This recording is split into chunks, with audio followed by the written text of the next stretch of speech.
you need to understand what we're sailing into. There's a reason why the Grand Line is called the Pirates' Graveyard. It's because of the three great powers that rule those waters, one of which is the 7 Warlords of the Sea. Hello and welcome to One Piece 101, the series that breaks down everyone and everything in the One Piece world. Today we are going to be exploring a long overdue group consisting of some of the most loved characters in the entire series, the 7 Warlords of the Sea.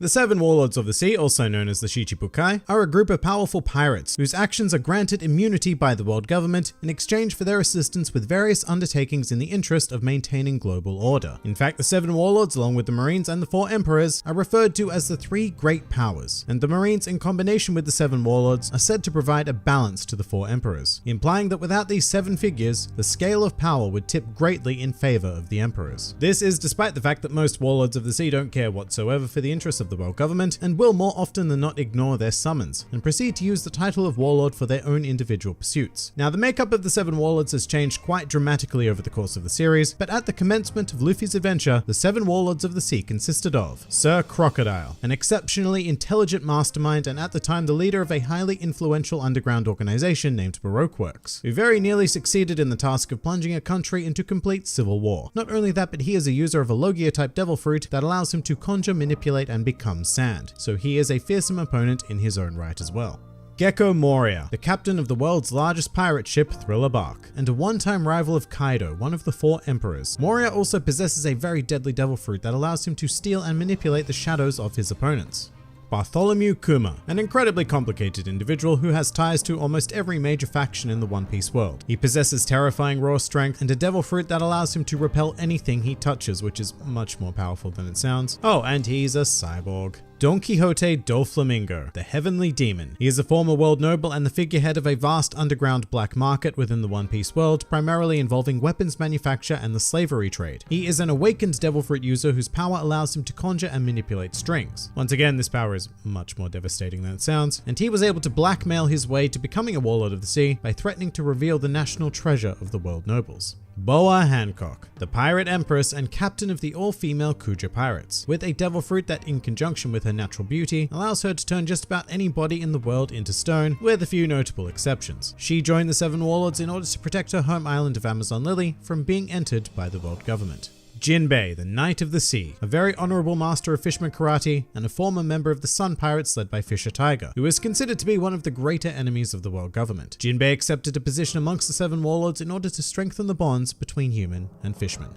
Dracule Mihawk, the undisputed world's greatest swordsman and one-time rival of red-haired Shanks, who currently serves as one of the 4 Emperors. He is quite possibly the most powerful member of the 7 Warlords, and very potentially the greatest asset to the world government. Or he would be, if he ever did anything that they asked him to. So as you can see, we have quite an odd mixture of people who comprise this group, all of whom are exceptionally dangerous but tend to operate individually. In fact, several of the Warlords have gone their entire tenure without ever having met their contemporaries at all, making them a not really efficient fighting force, at least not when compared to the Marines or the crew of an Emperor. For the most part, that's not really the point of the 7 Warlords though. They exist to deter the existence of other pirates through a ceremonial show of power by the world government. It's the general idea that, if even people like Dracule Mihawk or Boa Hancock can be brought under control, then what chance do you have? As well as the idea that if you were to stand against the world government, then there is every chance you'll have to face off against one of these individuals at some point, which is not an appealing idea for most pirates. Other than that, the Warlords are essentially allowed to operate however they'd like, with the caveat that they compensate the world government with a portion of their plunder, kind of like an immunity tax, I guess, although I highly doubt that the world government have any effective method of enforcing this. But while the exact balance of power is unknown, the world government has deemed it exceptionally important that there are 7 individuals with this warlord title at any given time, which gives rise to great concern whenever a member of this group leaves for whatever reason. For example, the very first time this occurred in the series was when Sir Crocodile was defeated by Luffy on the desert nation of Alabasta. Not only was this counterproductive to Crocodile's purpose of being a show of intimidating power, but it was also uncovered that he was concocting a nefarious plot to obtain the ancient weapon Pluton and cause great instability to the world. And so the world government were left with no choice but to arrest Crocodile and strip him of the warlord title. Of course, to maintain balance, the world government then hurriedly scrambled to replace Crocodile, and the candidate they landed on was Marshal D. Teach, also known as Blackbeard. Now, Teach was a rare case because he didn't outwardly portray the traditional qualities of a warlord, as he had next to no name recognition at the time, and in fact he did not even have a bounty assigned to him. However, he had managed managed to defeat and capture Fire Fist Ace, a notorious member of the Whitebeard Pirates, and so Teach was accepted. Sometime after this, it became clear that a war with the Whitebeard Pirates was inevitable, and so all 7 of the Warlords were summoned to the Holy Land of Marijois, and this would be the event that triggered the largest change in the composition of the 7 Warlords. Firstly, Jinbei refused to participate and was thus stripped of his title and imprisoned in Impel Down. Meanwhile, Blackbeard betrayed the world government almost immediately and used his position to infiltrate Impel Down to recruit fearsome pirates for his own crew. And following the war, Gecko Moria was deemed too weak to continue his association and was abruptly sacked, in a manner of speaking. So this left a rather large power vacuum following the time skip. The 7 Warlords looked incredibly different. Only 4 of the original members remained, however being added to the fold after the time skip were Trafalgar Law, the Surgeon of Death who was a member of the Worst Generation and was accepted as a warlord after he presented the hearts of 100 pirates to the world government.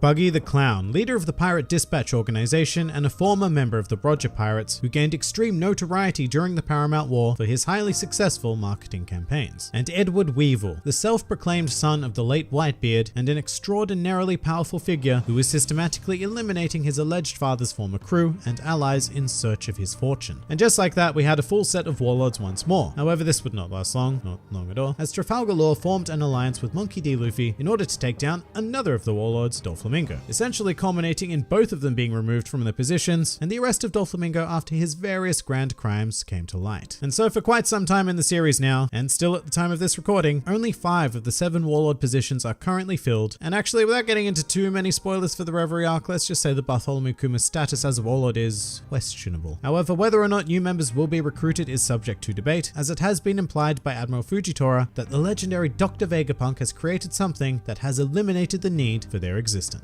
Some more fun facts about the 7 Warlords. At one point during his career, the title of Warlord was offered to Port Gasti Ace, although he declined the position, which is the only known time in the series thus far that an offer has been refused. Upon becoming a Warlord of the Sea, the world government officially freezes whatever bounty is currently assigned to that individual, removing a huge incentive to engage them in combat. In One Piece Color Walk 7, Eiichiro Oda revealed that he originally intended Basil Hawkins, another member of the Worst Generation, to become a Warlord of the Sea, but that idea was eventually scrapped. In the One Piece anime special 3D2Y, it was rather interestingly stated that the Warlords of the Sea were established within the last 30 years of the current timeline. However, this special is not canon, and thus we should take that information with several thousand grains of salt. And finally, a truly useless fact. The 7 Warlords of the Sea were once parodied in the legendary series Gintama, labeled as the Chichibukai. And furthermore, that isn't even the only reference to the Warlords of the Sea, as seen in Gintama.